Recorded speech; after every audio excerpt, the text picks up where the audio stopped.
आता problem set म्हणजे प्रश्नसंग्रह जो आहे आपला संकीर्ण प्रश्नसंग्रह त्याच्यामध्ये 2 गणितं राहिलेली आहेत. तेवढीच 2 गणितं या ठिकाणी आता समजावून देतो. थोडीशी मोठी गणितं राहिलीत बघा. मला असं वाटतं 14वं गणित एक राहिलेलं आहे आणि 21वं गणित राहिले. आपण 19 झाले प्रमाणे जोडले तर 54चा प्रकार हे झाले हां सगळे झाले जवळजवळ. फक्त 14वं राहिलंय. 14वं गणित काय आहे बघूयात आपण. 14वं गणित वाचतो बघा मी. जर डी ई एफ हे त्रिकोणाच्या बाजूचे मध्यबिंदू असतील, त्रिकोण काढतो बघा, त्याचं नाव देतो ABC. त्यांनी सांगितलं डी ई एफ हे मध्यबिंदू असतील. डी वजा 7 E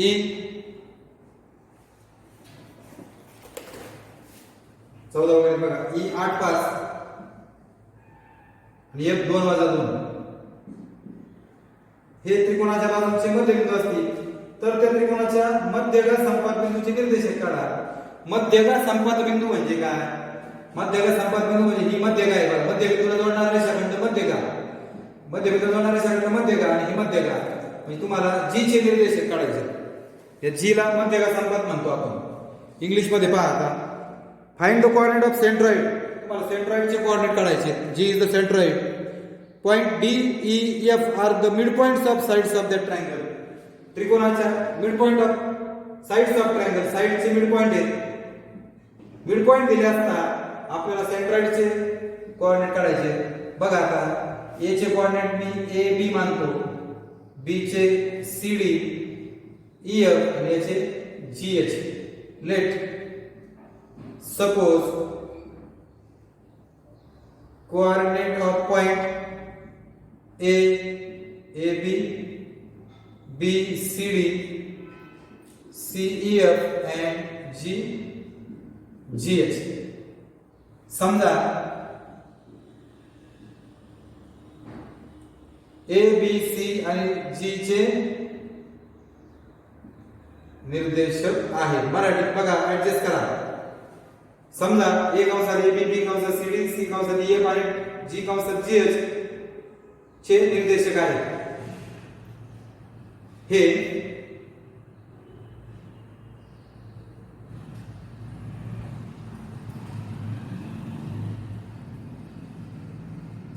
suppose coordinate of A B C D A B C and G.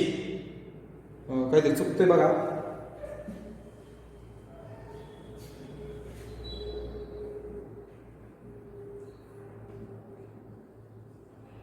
Coordinate of point A, B, C, D are A, B, C, D, E, F and असं द्यावं लागेल. बिंदू A, B, C व G चे निर्देशक A, B, C, D, E, F व G, H आहे. झालं. आता हे मध्यबिंदू दिले बघा. बिंदू डी हा किंवा बिंदू एफ हा बाजू ए बी चा मध्यबिंदू आहे. Point F is mid point of segment A B. हा हे x1 y1 काय होईल? x1 c y1 d. x2 काय होईल? a आणि y2 काय होईल? b. आणि x काय होईल? 2 आणि y काय होईल? -2. चेक करा बरं एकदा. 14 वजा 7 2 वजा 2 वजा 7 आणि 8 5. बघा बिंदू F हा A चा मध्यबिंदू आहे. x1 y1 x2 y2 आणि x आणि y ची किंमत दिलेली आहे. मध्यबिंदूच्या सूत्राने by mid point formula x बरोबर x1 अधिक x2 भागिले 2 y बरोबर y1 अधिक y2 भागिले 2. यात किती भरा. x ची किंमत 2 आहे. x1 किती बघा. x1 आणि x2 c आणि a भागिले 2. y ची किंमत -2 आहे आणि हे d आणि b आहे.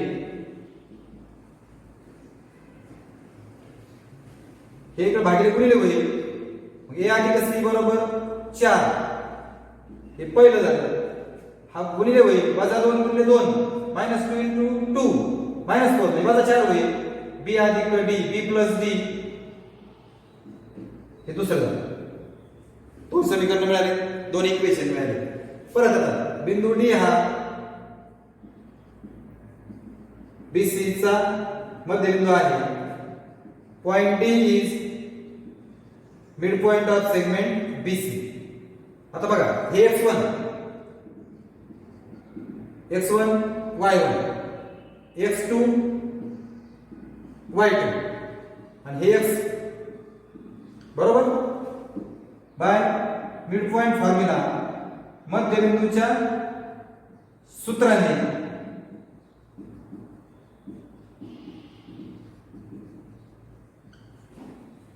सरळ सरळ बरं का, x ची किंमत वजा 7, x1 आणि x2 c आणि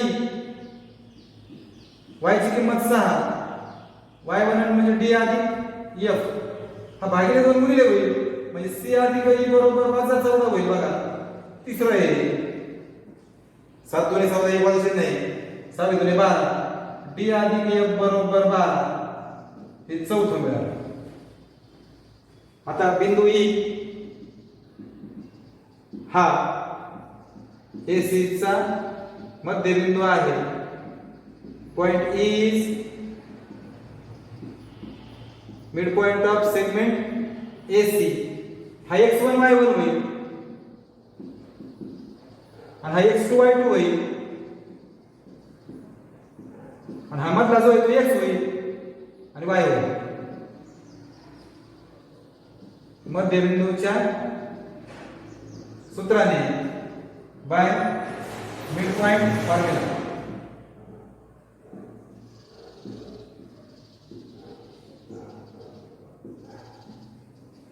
भरा किंमत. x ची किंमत 8, x1 x2 a अधिक e भागिले 2, y ची किंमत 5, b अधिक f भागिले 2 हा गुणिले होईल a अधिक e बरोबर 16 हा गुणिले होईल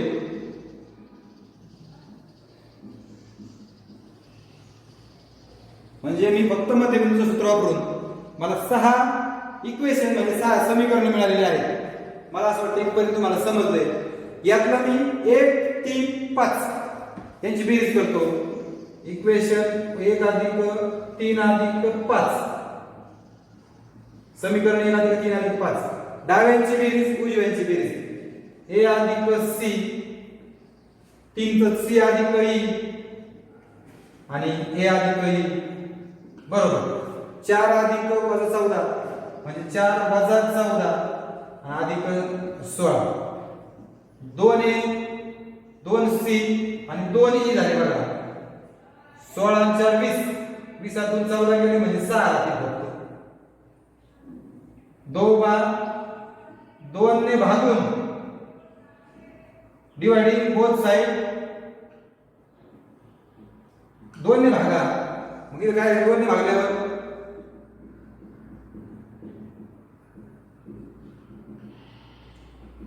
a अधिक c अधिक e बरोबर 3 हे 7वं गणित आहे. हे 7वं इक्वेशन तयार झालं. इक्वेशन म्हणूया किंवा समीकरण म्हणूया. मराठीत समीकरण, इंग्लिश मध्ये इक्वेशन. पहा बरं का मी 1 3 5 आता 2 4 6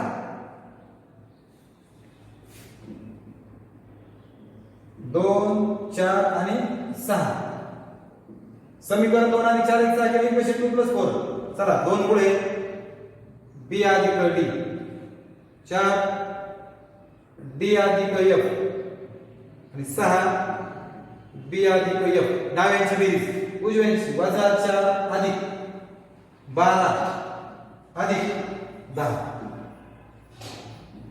2b 2d आणि 2f सगळे 2 2 आहेत. 12 तून 4 गेले 8 8 आणि 10 11 2 बा 2 ने भागून डिवाइडेड बोथ साइड बाय 2 2 ने भागा 2b भागिले 2 2d भागिले 2 आणि 2f भागिले 2 बरोबर 18 भागिले 2 इकडे घेतो मी, जाऊ द्या.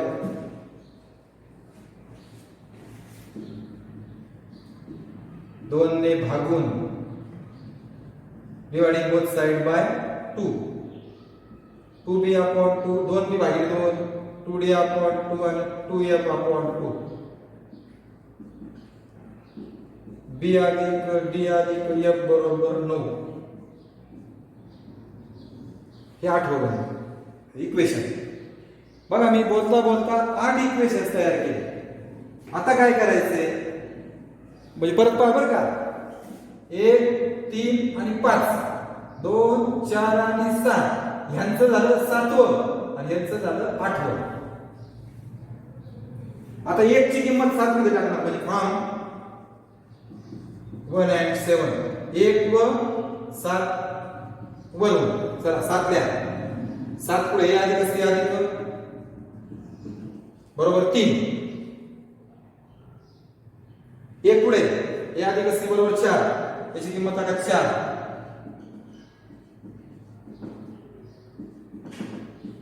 ई मिळाला वजा 1.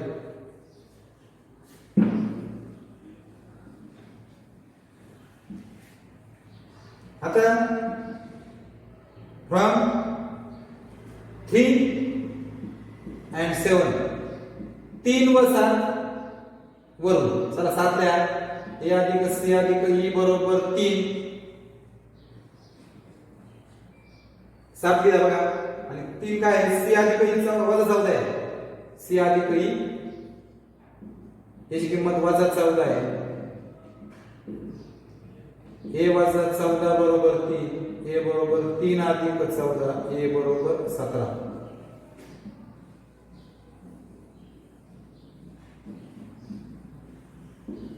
आता फ्रॉम 5 and 7, 5 व 7 वरून चला परत लिहा. ए अधिक सी अधिक ई बरोबर 3. 7 नंबर इथे बघा. ए अधिक ई जे 16 आहे बघा. ए अधिक ई बरोबर 16 अधिक सी तसंच. सी ची किंमत मिळाली बघा.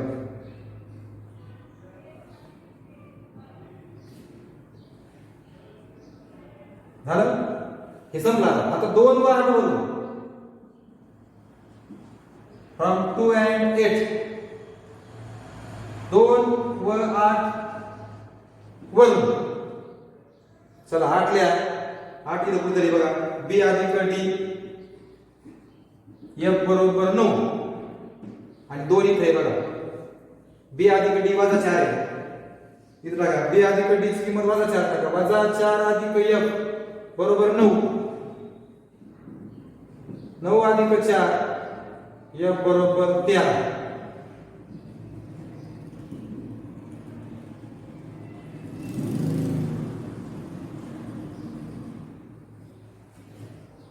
दोन आणि 4 झाला. 2 आणि 8 झाला. फ्रॉम 4 and 8 चला 8 लिहा परत. बी अधिक डी अधिक एफ बरोबर 9. 4 4 नंबर इथे बघा. डी अधिक एफ 12 आहे. डी आणि एफ 12 आहे म्हणजे बी अधिक 12 बरोबर 9.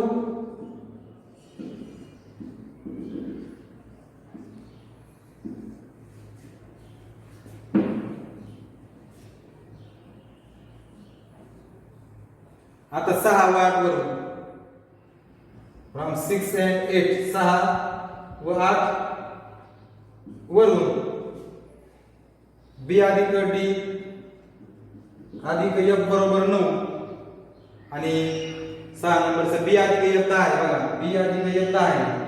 10 अधिक डी बरोबर 9 अधिक 10 तिकडे गेले वजा झाला. डी ची किंमत आली वजा 1. अशा पद्धतीने तुम्हाला सगळ्या किमती माहित झाल्या.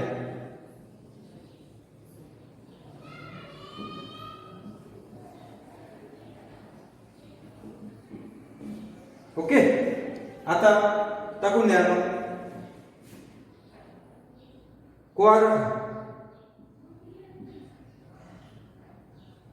Coordinate of point A B C are. A B C च्या चला a, b a 17 आणि b वजा 3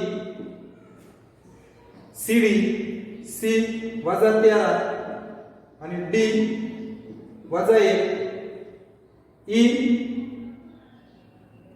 व्हेरी सी वजा 1 आणि f 13. आता हे माहित आहे. आता शिक एबीसी ची माहित झाली. आपल्याला सेंट्रॉइडचे काढायचे, बरोबर आहे का? आता सेंट्रॉइडचे काढायचे ठरले म्हणजे मध्यगा संपात. मग आपल्याकडे सूत्र आहे मध्यगा संपात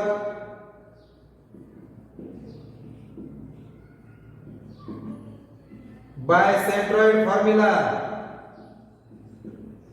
x1 17 y1 वजा 3 x2 वजा 13 y2 वजा 1 x3 वजा 1 आणि y3 13 x बरोबर x1 अधिक x2 अधिक x3 भागिले 3 y1 अधिक y2 अधिक y3 भागिले 3 17 वजा 13 वजा 1 छेद 3 वजा 3 वजा 1 अधिक 13 छेद 3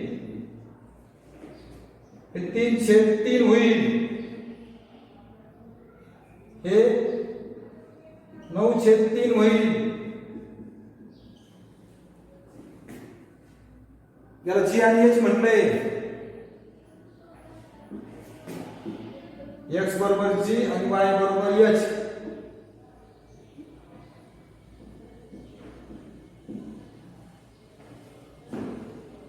आणि मग उत्तर येईल कोऑर्डिनेट ऑफ सेंट्रॉइड आर 1,3. मध्यगा संपात बिंदूचे निर्देशक 1 आणि 3 आहे. असं हे 14व्याचं उत्तर आलेलं आहे. या ठिकाणी आणखी एक गणित राहिले, तेवढं एक समजून सांगतो. सेम असंच आहे, काही बदल करायचा नाही. आता जी पद्धत वापरली ह्याच पद्धतीने किती समीकरण मिळतील? 8 मिळाले. 1 3 5 ची बेरीज केली की 7 मिळेल. 2 4 6 ची बेरीज केली की 8 मिळेल. मग 1 आणि 7 घ्यायचं, 3 आणि 5 आणि 7, 2 आणि 8, 4 आणि 8 आणि 6 आणि 8 सगळ्या एबीसीडीच्या किमती काढायच्या. पहा आता तेवढं गणित समजून सांगतो. 21वा गणित. समांतरभुज चौकोनाचे 3 शिरोबिंदू घेतो बघा. A 5 6 B 1 वजा 2 आणि C 3 वजा 2 असतील तर चौथा बिंदू कुठे आहे बघा. निर्देशकाच्या शक्यता सर्व जोड्या लिहा. Find the possible pair of coordinate of the fourth vertex D. चौथा व्हर्टेक्स समांतरभुज चौकोन तयार झाला पाहिजे. म्हणजे बघा इथं D असू शकतो, त्याला D1 म्हणा, त्याचे निर्देशक AB लिहितो. किंवा बघा असं केलं इथं D असू शकतो, त्याचे निर्देशक CD म्हणा. किंवा असा असू शकतो इथं EF म्हणा. आता बघा इफ मराठी सांगतो आधी A B C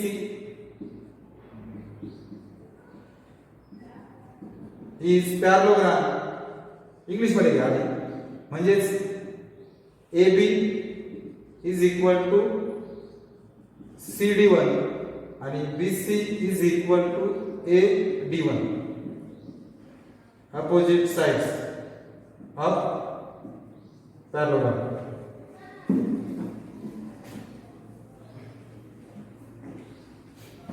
झालं. त्यानंतर A B D2C is parallelogram. म्हणजे काय होईल? AB is equal to CD2 आणि D2 BD2 is equal to AC. Opposite sides. आता कोऑर्डिनेट AC B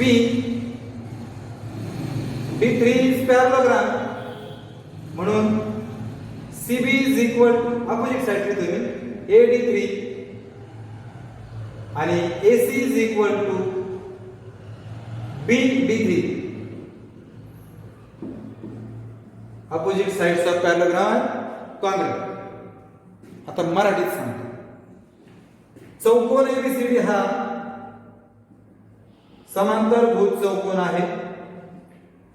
ABCD1 म्हणून AB बरोबर CD1 आणि AD1 बरोबर BC बरोबर AD1.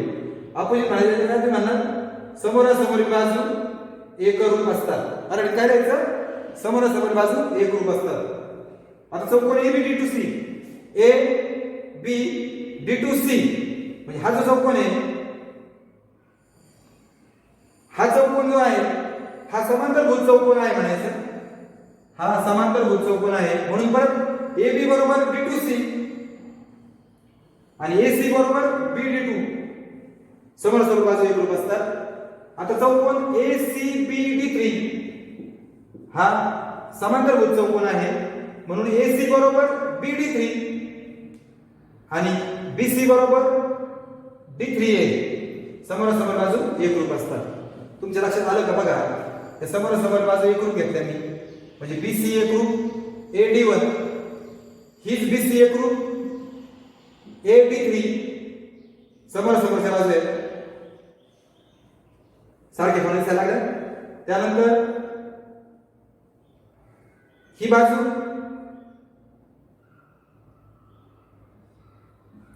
या दोघी सारख्या समोरासमोर बाजू आहेत या समांतरभुज चौकोनात या दोघी सारख्या. त्यानंतर ह्या समांतरभुज चौकोनात या दोघी सारख्या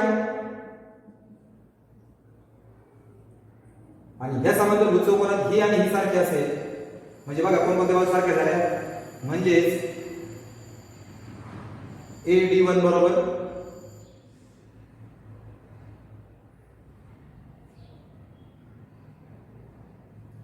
AD1 बरोबर BC बरोबर AD3 दोन पुन्हा झाल्या. त्यानंतर CD1 बरोबर CD2 बरोबर BD3 AB. त्यानंतर तीन रेघा खुले रेघा वाले BD3 BD2 आणि AC एवढं सारखं मिळालं आपल्याला.